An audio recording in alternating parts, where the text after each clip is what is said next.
Thanks, Goose. Welcome to a post-apocalyptic world where the sun is dying and the few remaining survivors are sick. Fully sick. It's Need for Speed, brah. Gotta bust up that chassis. Yep. Destroy those wheels. Bang limiter and shred those tires. Yeah. Think you're ready for that? Push it to the limit if you wanna win it. Harbor no room for the weak nor the timid. Been too long, you got accustomed to the gimmicks. It's like they don't care that the real is at the finish. No blemish, no honor. Let the flutes go, the snake charmer. The kingpin of every street corner. You can't say I didn't ever warn you. Yeah. Yes, after the series took a year off, it's back with a sort of reboot. Is it a reboot though, Hex? Is it really? I mean, firstly, a year off is hardly enough time for a reboot justification. I mean, that's just an annual installment, really. And secondly, this feels more like a sequel I'd expect from a Need for Speed franchise. Well, I think after the series jumped around in so many directions, they're trying to focus in on that core street racing culture. So I'd be interested to see if they stick with this style in the future. Yeah, time will tell. Props on the skill, man. But for this game, we find ourselves in Ventura Bay, aka not Los Angeles, where the sun never rises. Well, sometimes it creeps over the horizon only to be squashed back into the darkness from whence it came. I just wish the sun came out at least once. Yeah, but it looks so good at night with all the puddles and the lights and the reflections. Yeah, it does look great. And I even got used to that slight film grain over everything. Also, the constant nighttime helps to justify the fact that the streets are always so empty. There's barely any traffic on the roads. Yeah, it does feel very quiet, doesn't it? I think a little bit more traffic would have helped make that moment-to-moment action a bit more exciting. Yeah, this game isn't going to recreate the kind of stress you get from Most Wanted, for example, but I also think that's on purpose, so let you focus in on the racing. One of the biggest additions is now there's a sort of story told with full motion video. Phone. Hello, ladies. Yes, everything is told through your perspective as a group of fully sick racers guide you through the various aspects of street racing. So you've got the guy who's all about speed. If we smash that legendary runner fit, they'll have to come back at us. Or the girl who loves to build cars. This is my latest obsession. And each of them is aspiring to be like some real-world racing icon. So your style guy is obsessed with impressing Ken Block, for example. You're gonna make me feel all warm and fuzzy inside. Watch it. Hex, all of these characters that are in your crew, I hate them all so much, especially this guy. Oh, my man, you made it. Yeah. And also, they just sit there chugging energy drinks and spouting some of the stupidest words I've ever heard. Rep, you need to get the cash to build a ride like that. Now that's something that takes commitment. Sorry, man. I ruined it, didn't I? Yeah, this guy, man. Yeah, their dialogue is hardly poetry.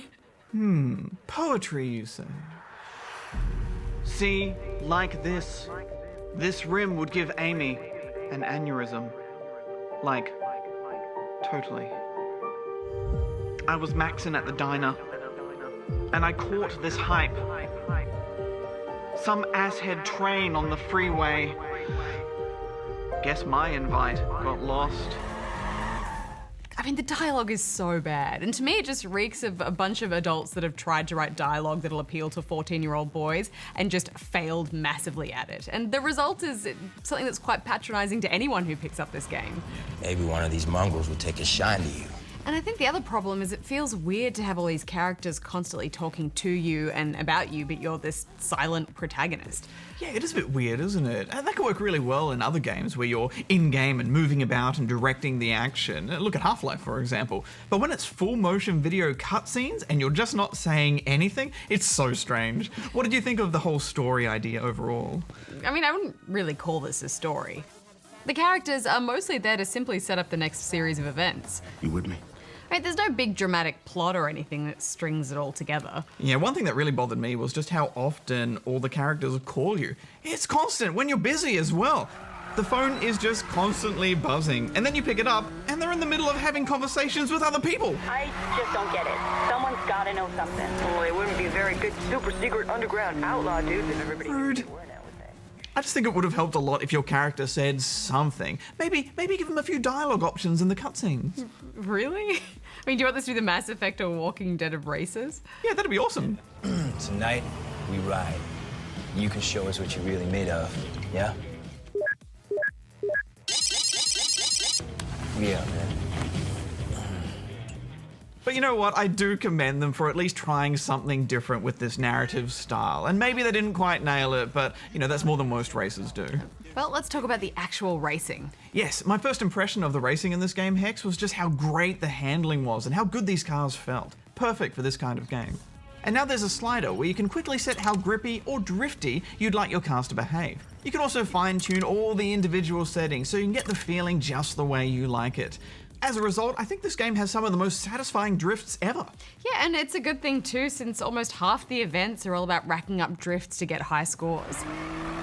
Usually, I'm not a big fan of drift events in races, but they're actually quite fun here. Yeah, I really like the structure of this game too. It's not about unlocking as many cars as possible and collecting them. It's about getting 4 or 5 that you really, really like and just modding and tweaking them and kind of going on a journey with those cars. Also, I found a decal that looks just like my cat.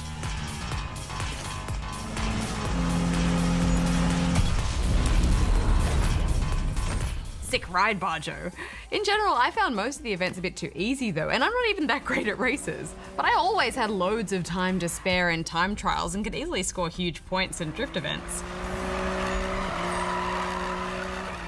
I know what you mean. I think most of the challenge will come from trying to beat your friends' scores as opposed to trying to beat the AI, and I actually think the AI is borderline broken at times. Sometimes the game didn't seem to know what position the AI was even in.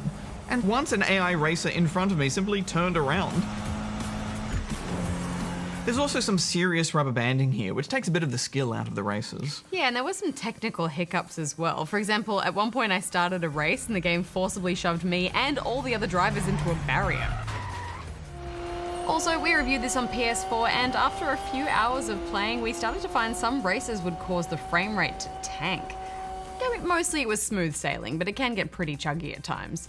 Yeah, for some reason this game is always online. If you're not online, you can't play it. Yeah, but I don't get why though, Barjo. There's a play solo mode. Why not let people play that offline if they want to? Did EA learn nothing from SimCity? No one likes it. Stop doing it. Yeah, well, we didn't have any connection issues, but I just don't see why they force you to go online at all. Gotta see these mad skills for myself. By default, you'll find other players just hooning around the world and having constant access to leaderboards and that kind of thing. But I just don't see enough here to justify it always being online. It is running on dedicated servers though, apparently, which is always a bonus. But we should wrap this up. Hex, final thoughts? Well, it is super pretty and it handles beautifully. That said, the characters in the story totally missed the mark, and the actual racing kind of left a lot to be desired, so I'm giving it 3 out of 5 stars. Yeah, there is a lot to like here. The handling, as you say, and all that tweaking and the modding. But yeah, I just could not warm to this game, and I tried hard because I'm a huge fan of this series, so I'm going to give it 3 as well. See, like this? This rim would give Amy an aneurysm. Like, totally. But these dudes, they wear their scars as a mark of pride.